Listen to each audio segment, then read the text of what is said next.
May nasiraan sa daan kaya good Samaritan ang drama ng ating kasama for today. So ayun na nga, magbo-voice over na naman tayo mga mare. Schedule pala ngayon ng ating delivery. So ayan, yung nalon nating car ang pabida for today. So ayun na nga, napag-uusapan pala natin sa Kuya Dan Art na magbibideo sana at sasama sa atin for today. Kaya lang, ayan, prak na prak siya, tulog-tulog natulog sa ating sasakyan. Hindi ko alam kung saan yung pinuntahan kagabi. Nag-aram ata ng balasang, wala namang inuwi. Sala pa ata ako sa aking kapatid at pinayagan ko yung anak niya na lumabas kagabi. Hindi ko pa alam kung anong oras nakauwi. On our way nga to about our i-deliver, may nadaanan tayong nasiraan sa daan. Syempre ito'y ating hinintuan. O yan pala at yung kaaruba natin. May kailangan lang naman siyang tools at yan na yung kulang sa kanyang tools para mawarwar niya yung nasira sa kanyang motor. Syempre, ito'y ating pinahiram. Wow! Lang naman ang naitulong natin, nagpahiram lang tapos sabay pa natin, good Samaritan, nagpahiram lang naman. Lesson sa ating mga biyahero, gaano man tayo nagmamadali, hinto-hinto rin pag may nangangailangan. Exemption syempre pag talagang emergency yan or pag ikay natatae, syempre talagang magmamadali.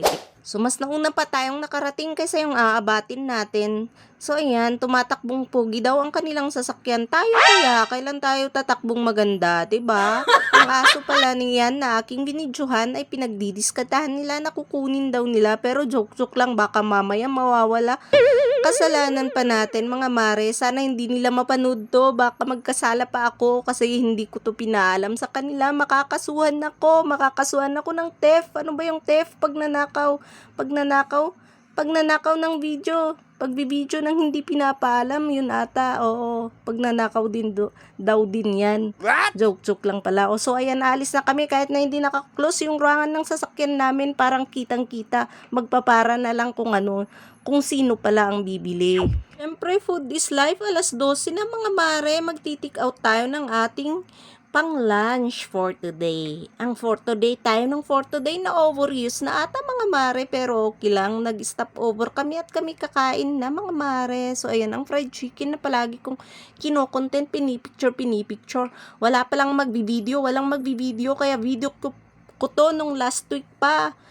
Diyan din naman yung location ng diniliveran namin. Kaya ngayon ko na pinost mga mare. Mga mare ako ng mga mare at mga forto din ng forto de. So ayun na nga. Tapos ng ating delivery at tayo na uuwi. Yan pala yung lagi naming dinadaanan. Sana mapansin to ng mga politiko at ng priority naman. Kasi itong daan ay napaka-importante. Shortcut to para mas mapaikli ang dadaanan natin palagi. Thank you for watching!